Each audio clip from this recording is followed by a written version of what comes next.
we're allowed to make mistakes. Yeah. You know, Well, like, and I'm pretty hard on myself if I do. And as long as we're not like negligent or neglectful of like our basic ethics, like, you know, like we're allowed to make little errors as long as we repair them and have enough, you know, insight to realize what's happening within us that we, you know, maybe we said the wrong thing in therapy or whatever. But like, mm, no teachers aren't perfect. We're not perfect. I don't get everything right. It's really kind of trial by fire with a lot of this stuff. I do think that I'm taking these ideas and applying them, and I'm figuring out like this worked really well. This didn't quite click, at least for this client. You know, yeah, it's really like I'm doing the best I can each time. And I know I'm getting better and better and better at applying these ideas. yeah, But yeah, no one expects anyone to be perfect, I don't think. If you tell me you're not the perfect therapist, I can accept that. I do expect that teachers and therapists and pretty much anyone in a helping profession that we do the best, like the absolute best that we can. hmm, And if we know we fell short, we got to do better next time. I do expect that. Like people are trusting us yeah, to be competent. And so that does mean that we don't just say we're trauma informed as a buzzword.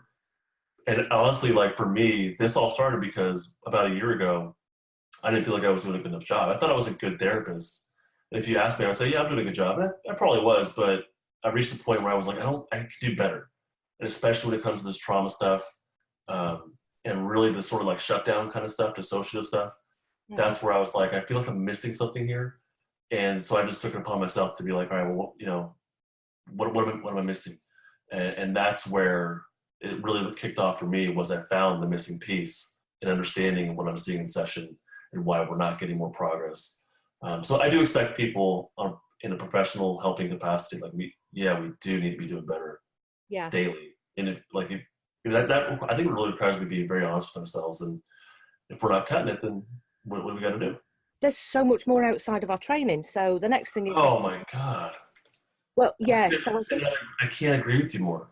yeah, I think Like we go to school and we get a basic. I mean, really, honestly, and it's almost disheartening. But you know, teachers and I keep saying teachers because I work with teachers, but people expect us like you went to school, you know what you're talking about. Like, yeah, we do, but it's all the stuff after, and it's learning through doing it.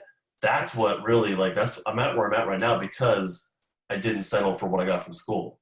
yeah, And like you're right, those little workshops and stuff. But even like the big trainings, I always left being like, okay, that's good, but like I know there's more, and you really have to like seek it out away from the buzzwords and away from the commonly accepted. Like there's more than CBT.